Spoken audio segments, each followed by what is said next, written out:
Hello, Radhe Radhe दोस्तों, कैसे आप सभी का स्वागत है आपके अपने YouTube channel Sandeep Dubey CGPSC में। आज हम लोग भारत के संबंध में कुछ महत्वपूर्ण नदियों के बारे में चर्चा करेंगे। वैसे तो जितनी भी नदियां हैं ना, सबके बारे में एक विस्तृत चर्चा करेंगे। ये सिर्फ न केवल आपके सीजीपीएससी के लिए बल्कि सीजीएसआई के लिए बहुत ही महत्वपूर्ण है। साथ ही जितने भी एग्जाम होते हैं, चाहे स्टेट में रहे या सेंट्रल में, तो यहाँ से आपको प्रश्न देखने मिलेंगे, एक बेसिक आपको इन्फॉर्मेशन मिलेगा विथ मैप। ओके, उम्मीद है ये वीडियो आपको बहुत पसंद आएगा। अगर आप इस चैनल में नए होंगे तो कृपया करके चैनल को सब्सक्राइब करें, दोस्तों को शेयर करें और बेल नोटिफिकेशन ऑन करें। स्टार्ट करते हैं आज के सेशन से। सबसे पहले हम लोग देखेंगे कि हिमालय से जो निकलने वाली है जो प्रमुख नदियां, मुख्यतः आपको 3 नदी पढ़नी है। एक ब्रह्मपुत्र, एक दूसरा पढ़ना है आपको सिंधु नदी, सतलज नदी। तो ये महत्वपूर्ण नदी है। एक गंगा नदी। ओके, अब उसके पूरे प्रवाह को देखेंगे कैसे कैसे हैं। एक बार मैप में मोटा मोटा देख लो। देखो यहाँ पर है एक ग्लेशियर, बोखरचू ग्लेशियर, ठीक। ये सिंधु नदी है। सिंधु नदी का उद्गम हो रहा है, यहाँ से देखिए सिंधु नदी का उद्गम हो रहा है। यहाँ पर आपको दिखेगा श्योक नदी, ठीक। अगर जैसा कि मैंने प्रीवियस वीडियो में बताया, ये है काराकोरम, लद्दाख, जास्कर। नीचे में क्या है, पीर पंजाल। ओके, देखिए ये वाला जो नदियाँ दिख रहा है ना, इसका उद्गम के बारे में बात करेंगे। ये चिनाब नदी है, चिनाब नदी, ठीक। तो चिनाब नदी का जो सहायक नदी है ना, वो झेलम नदी है। एक चीज समझे। और यहाँ पर बह रहा है रावी नदी। ओके, नीचे में बह रहा है व्यास नदी। तो व्यास नदी किस में जाके मिल जाएगा भैया, सतलुज नदी में, सतलज नदी में, जिसका भी उद्गम राकाकोसी ताल या राक्षस ताल से हुआ है। ओके, और अंततः सब किस में जाके मिलेंगे, सब सिंधु नदी में। और लास्ट पाकिस्तान से नीचे काबुल की ओर कहाँ मिल जाएगा, अरब की सागर में। तो कम से कम इतना ध्यान में रखना। अब देखो, एकमात्र ऐसी नदी, इसी को बोलते हैं सप्त सैंधव प्रदेश। यहाँ तक क्लियर। अब देखिए, व्यास नदी एकमात्र ऐसी नदी है जिसका उद्गम भारत से होता है और विसर्जन भी भारत में होता है। जहाँ कहाँ पर होता है, हरिके बैराज। अब थोड़ा इसको आगे बढ़ाते हैं। ओके, लेकिन और ये भी ध्यान रखना, ये जो बैराज बना ना, हरिके बैराज, जो वहाँ से एक सागर निकलता है, एक नहर निकलता है जिसका नाम है इंदिरा गांधी नहर, जो राजस्थान के जो बिहार इलाके जहाँ पर सिंचाई की सुविधा उपलब्ध नहीं, जैसे जैसलमेर वगैरह, बाड़मेर वगैरह, तो वहाँ जल उपलब्ध होता है या प्राप्त होता है यहाँ से।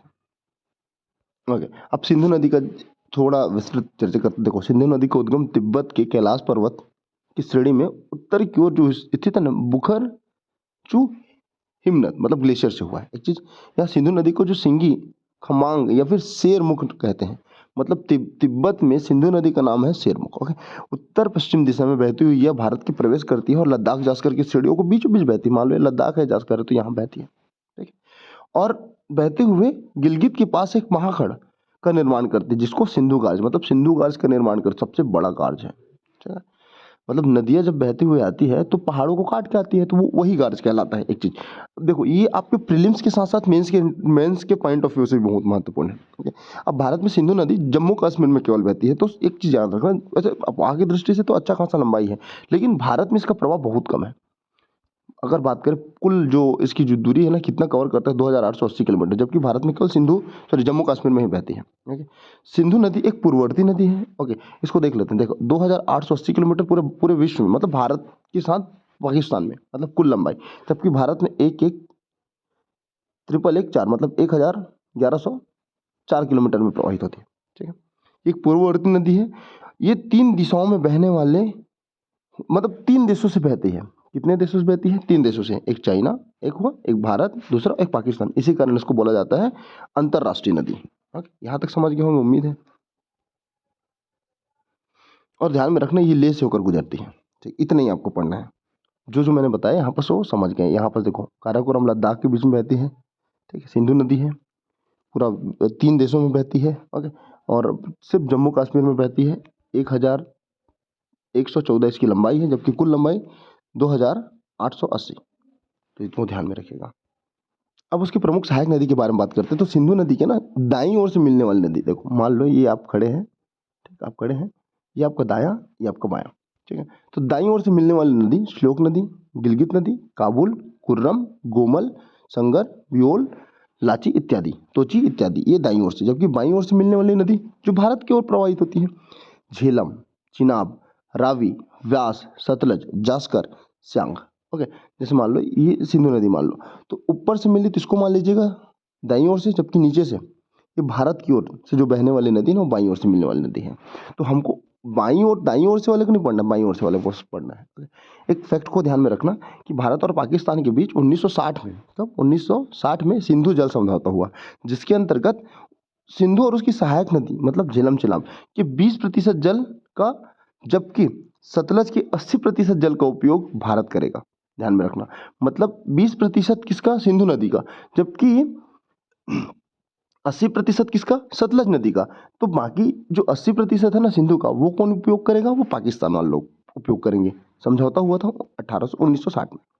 और एक चीज ध्यान रखना लास्ट में कि पाकिस्तान के मोठन कोट के पास सिंधु पंचनद का जल जो है प्राप्त होता है और अंततः ये कहाँ पर मिल जाती है, कराची से होते हुए अरब सागर की ओर। ओके, मैप में आपने झेलम नदी देखा है। इसकी महत्वपूर्ण फैक्ट को बात करते हैं। झेलम नदी जो कश्मीर घाटी के दक्षिण पूर्व भाग में पीर पंजाल शिरडी के गिरिपात से निकलती है। मतलब कौन से झील से, बेरीनाग। तो याद रखना सिंधु झेलम नदी का उद्गम बेरीनाग से है। वो अपने उत्तर पश्चिम में बहती हुई श्रीनगर से होते हुए बुलर झील का निर्माण करती है और पाकिस्तान में प्रवेश कर जाती है। एक चीज मतलब झेलम नदी में कौन सा झील है, बुलर झील। जम्मू कश्मीर में अनंतनाग से लेके बारामूला तक मंद ढाल होने के कारण इसकी जो प्रवाह है ना, वो थोड़ा गम है, मतलब नौकायान के लिए थोड़ा अच्छा हो जाता है। तो ये आपको नौकायान के लिए प्रसिद्धि है इसके बारे में ध्यान में रखना। और पाकिस्तान के जंग के निकट या चेनाब नदी में जाके मिल जाती है। मतलब झीलम जो है ना, वो चेनाब की सहायक नदी है। देखिए, ये चेनाब नदी हो गया, ये झीलम नदी, तो ये सहायक नदी है। ठीक, कहाँ से उद्गम हो रही है भैया, कहाँ से, बेरीनाग झील। ओके, अब दूसरे नदी के बारे में बात करते हैं, चेनाब नदी। ओके, चेनाब नदी सिंधु की सबसे बड़ी सहायक नदी है। एक चीज, ये हिमाचल प्रदेश के बाड़ालाचला दर्रे से निकलती है। मतलब याद रखना, बाड़ालाचला कहाँ है, हिमाचल प्रदेश में। देखिए हमने चंद्र और भागा दो स्थान है, तो आपस में जब मिलता है तो ये होता है चेनाब नदी। ठीक है, चेनाब नदी एक्चुअल में ना, चेनाब नदी हिमालय प्रदेश के चंद्रभागा के नाम से भी जाना जाता है। मतलब हिमाचल प्रदेश में इसको चंद्रभागा, क्योंकि चंद्र और भागा आपस में मिल रहे हैं, और इसकी कुल लंबाई 1180 किलोमीटर है। अगला नदी के बारे में बात करें तो रावी नदी। यह हिमाचल प्रदेश के कुल्लू पहाड़ी के रोहतांग दर्रे से होकर पश्चिम की ओर बहती है और पंजाब में बहते हुए पाकिस्तान की चेनाब नदी में मिल जाती है, और इसकी कुल लंबाई 725 किलोमीटर।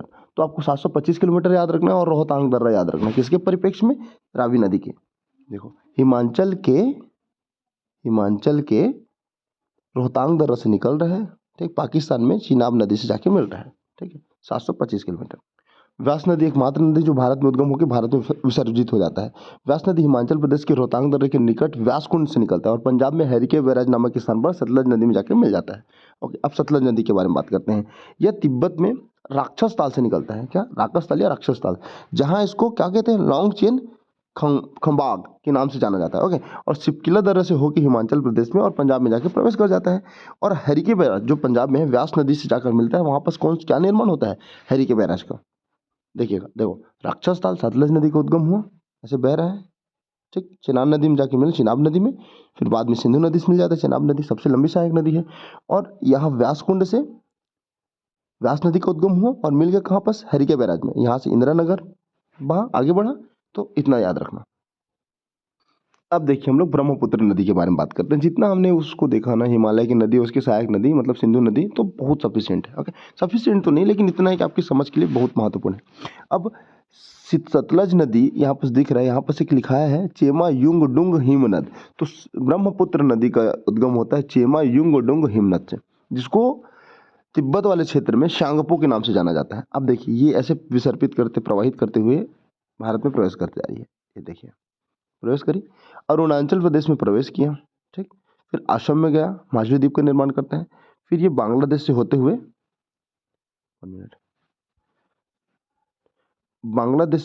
ये बंगाल की खाड़ी में विसर्जित हो जाएगी। इसके प्रमुख सहायक नदी देखिएगा, यहाँ पर है दिहांग, दिबांग, लोहित, ठीक, बूढ़ी दिहांग, ठीक है, सुबनश्री, धनश्री, कामेंग, कपिली, मानस, तिस्ता का ध्यान में रखना, बराक, ठीक, यहाँ से गंगा नदी आ रही है। तो गंगा नदी ब्रह्मपुत्र जैसे ही बांग्लादेश में प्रवेश करता है तो ये जमुना हो जाएगा। इसका नाम क्या हो जाएगा, ब्रह्मपुत्र से जमुना। जबकि म्यांमार में, तिब्बत में शांगपो, भारत में ब्रह्मपुत्र। तो जैसे ब्रह्मपुत्र बांग्लादेश में प्रवेश करता है तो जमुना, यहाँ से गंगा नदी निकल रहा है। तो गंगा नदी आपस में जब मिलता है ना चंद्रपुर नामक स्थान पर, चंद्रपुर, तो वो बन जाता है मेघना। यहाँ पर बराक नदी भी जा रहा है, और लास्ट में ये सुंदरवन की डेल्टा की ओर विसर्जित हो जाता है। अब थोड़ा देखते हैं इसके बारे में, थोड़ा फैक्ट के बारे में बात करते हैं कि देखो, असम घाटी में, ठीक है, इसकी कई सहायक नदियाँ ठीक है, आकर मिलती है और असम में कई धाराओं में बहकर ये नदियों का निर्माण नदियाँ द्वीपों का निर्माण करते हैं, जिसको माजुली द्वीप कहते हैं, विश्व का सबसे बड़ा द्वीप जिला। एक चीज, ओके, सिक्किम के चेमू ग्लेशियर से निकलने वाली तीस्ता नदी बांग्लादेश से आकर ब्रह्मपुत्र में आकर मिलती है, जिसके बाद ब्रह्मपुत्र नदी बांग्लादेश में जाकर जमुना बन जाती है। अभी मैंने बताया मैप के आधार पर, ठीक है। तीस्ता नदी ब्रह्मपुत्र में पश्चिम की ओर से मिलती है और ये अंतिम सहायक नदी है। तो देखो, तीस्ता नदी ब्रह्मपुत्र में मिला तो ये अंतिम सहायक नदी है ब्रह्मपुत्र में, उसके बाद ये कहाँ चले जाएगा, बांग्लादेश में, ठीक है। उसके बाद ब्रह्मपुत्र नदी जो यमुना नदी के पास से बहती है वो गंगा में आकर मिल जाती है और संयुक्त रूप से क्या कहलाता है, पद्मा। मतलब एक तरफ ब्रह्मपुत्र एक तरफ गंगा नदी, तो यहाँ पर क्या बन जाएगा, पद्मा। इसको भी ध्यान में रखना, ओके।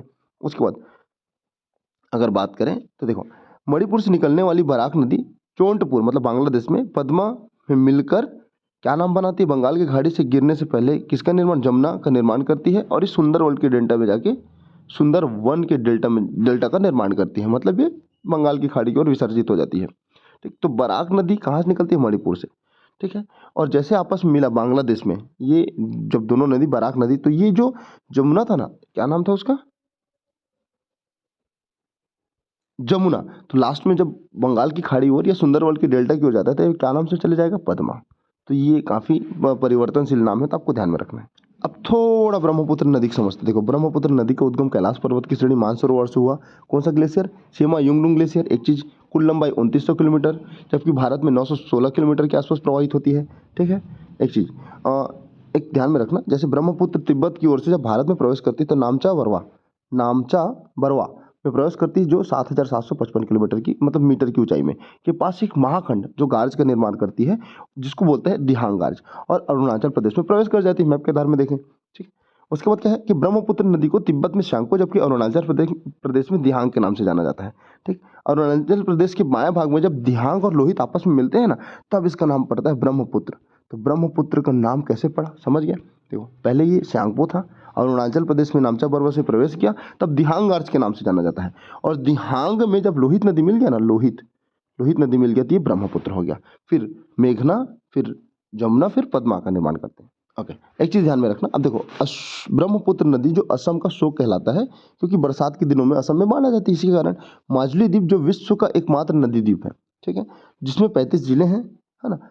और ध्यान में रखना, भारत का यह एकमात्र जिला द्वीप है। एक चीज समझिए, इसके प्रमुख सहायक नदी के बारे में बात करें तो बाईं ओर से मतलब ऊपर से देखो, दिबांग, लोहित आपस मिलकर ब्रह्मपुत्र, बूढ़ी दिहंग, ओके, धनश्री, कपिला, ओके, ऊपर से। जबकि नीचे की ओर से अगर बात करूं, बाईं ओर से, दाईं ओर से सुभनश्री, कामेंग, जिया भरेली, मानस, ठीक, एकोश और तीस्ता का अंतिम सहायक नदी है ब्रह्मपुत्र की। तो इतना आपको ध्यान में रखना है, कम से कम इसकी सहायक नदी को ध्यान में। जैसे सिंधु एक अंतरराष्ट्रीय नदी है, तो ब्रह्मपुत्र भी अंतरराष्ट्रीय नदी है। 3 देश से बहता है, कौन कौन सा, तिब्बत, भारत और बांग्लादेश। अब देखते हैं हम लोग गंगा नदी के बारे में। देखो, थोड़ा सा पहले मैप को समझते हैं, फिर आगे बढ़ते हैं। यहाँ पास दिख रहा है अलकनंदा, यहाँ पास दिख रहा है भागीरथी, आपस में संगम हुआ, तो संगम होने के बाद गंगा नदी का निर्माण करते हैं।